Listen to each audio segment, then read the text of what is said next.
Hey everybody, welcome to a new movie review. Today I'm going to be telling you I'm doing a movie review for the new X-Men film called X-Men Days of Future Past. And this is also the return of Bryan Singer to the franchise. Bryan Singer hasn't directed a film for the X-Men franchise since X2, X-Men United. And so this is his first time since a few films later where he's finally come back and directed something for the X-Men franchise. So for the premise of the movie, you guys, it's several years into the future, and the robots known as Sentinels, for those who've read the X-Men comics or watched the X-Men show from back in the day, they were basically robots that were out to kill mutants. And in this future, basically, the robots have gone too far. They not only are killing off mutants, they're killing off the human race. This future is very much in the vein of Terminator 2, for those who saw that. It has kind of that, very few things remaining. People are living off of any type of food or water they can find.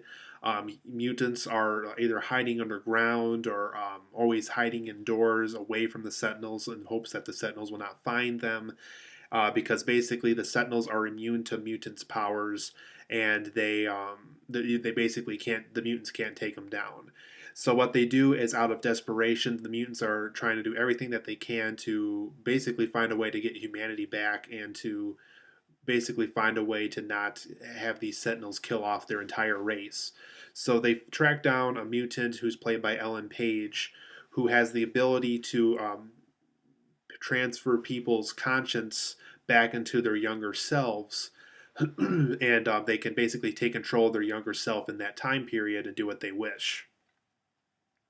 So, because this task will basically need to be taken place several years ago, back when the Sentinels were first released out into the public, before they were pushed too far and they were starting to kill off humans and mutants, um, they decide to use Wolverine, since Wolverine can regenerate. He really can't die in a way. So they figured, since his mind would get hurt more than likely for going back so far into the past with his consciousness, they figured because he can regenerate so well, it really wouldn't hurt him as much as they were if they were to use another mutant. So basically, they send Wolverine's current mind back to his younger self's body, and since he lived around the time where the Sentinels were first released out into the public to protect human beings from mutants, he was able to do this task because he was actually around at the time that that was going on. So they send him back. He has to track down, young Xavier, young Magneto, a bunch of other mutants that were around at the time to make sure that these robots, um, basically that the Sentinel program gets shut down before it goes too far, or else their mutant race will have an even worse future if they are even more unsuccessful with this mission than they were the first time around, back when the Sentinels first came out. So I loved Days of Future Past, you guys. This is easily my favorite X-Men film to date. This is also my favorite Bryan Singer film, and that's saying a lot because I really don't like Bryan Singer too much. Never been a big fan of his work. I always thought he had bland visuals, very bad scripts, and things of that nature. But I gotta say, X-Men Days of Future Past is definitely the first Bryan Singer film that definitely floored me. I was just very, very impressed with it. Very impressed with the overall result of this X-Men film. I was just very, very happy with it. It was definitely a great reunion of both the old X-Men and the new ones. So if you like the Bryan Singer X-Men, you'll love this film. And if you love the Matthew Vaughn X-Men from X-Men First Class, you'll love this film as well, because it's a nice marriage of those two different kind of X-Men. So for the positives and negatives of X-Men Days of Future Past, I love that masterful time travel elements of this film. This is probably my favorite time travel film since the Back to the Future trilogy and Terminator 2. It really is a terrific movie. It really masters a good sense of time travel and characters who are aware of how people are going to turn out later on in their lives, with Wolverine going back and things like that. Yeah, it's just the time travel I thought was very well handled in this, and it also added a very big dimension of fun to the movie, and I really like that. This is also a huge celebration of the X Men franchise in general. Like I said, if you love old X Men or the newer ones, this is just a huge celebration of the franchise. Several characters throughout the course of the franchise show up in the film. All are used very effectively, whether it's a small part or a big part. It all really leaves a big impact on you by the time the film is over.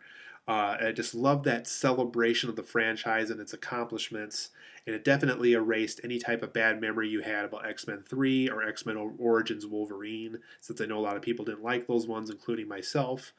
It's just, like I said, a huge celebration of the franchise, and it's just a huge accomplishment for the franchise in a way, too.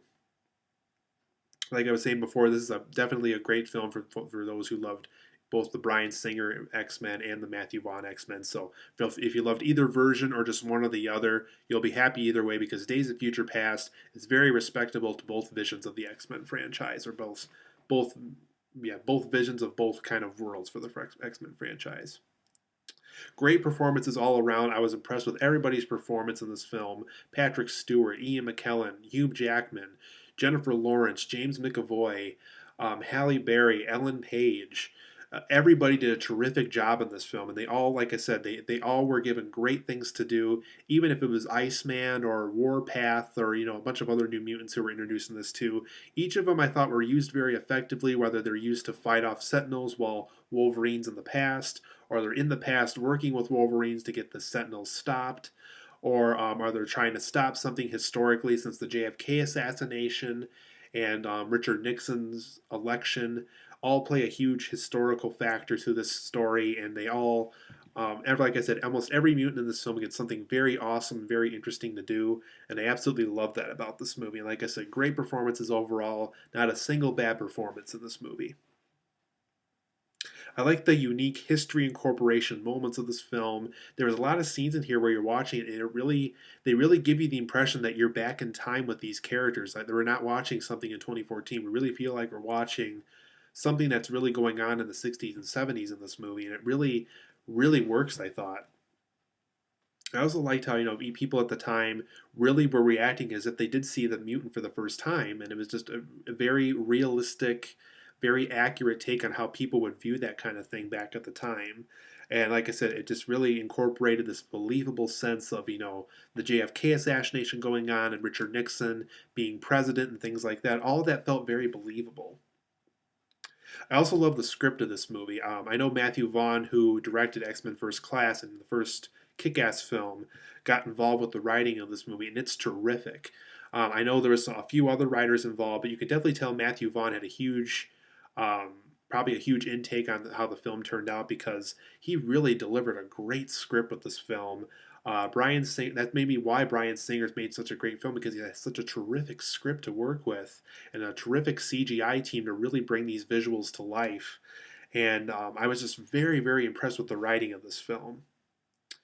One of my favorite factors of this film was the young Xavier and the old Xavier being able to talk to themselves, probably be able to talk to each other in a very deep form of dialogue. It's a very intense scene, I thought. Probably one of the more underrated scenes of the film.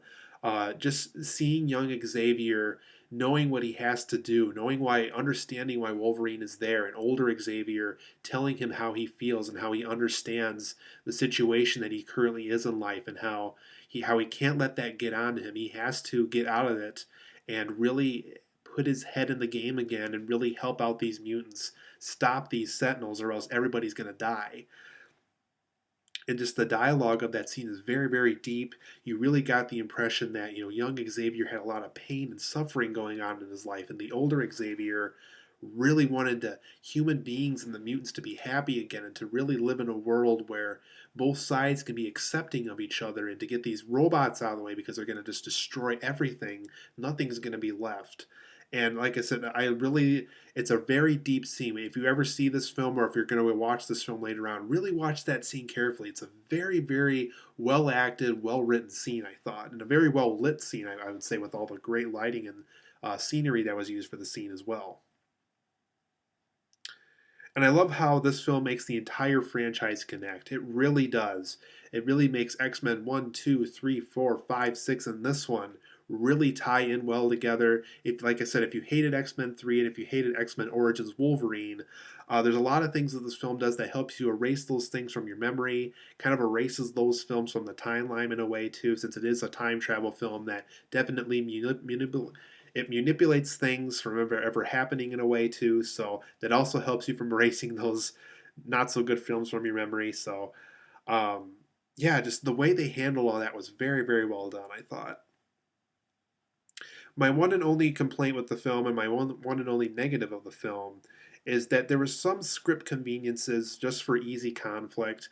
There was a few little moments every once in a while in the film where I felt like they just did a little special something just to have more conflict in the situation or to give Wolverine more of a challenge with his task. And I don't know, every once in a while, it just felt like it was thrown in there just to complicate things that didn't really need further complication, I thought.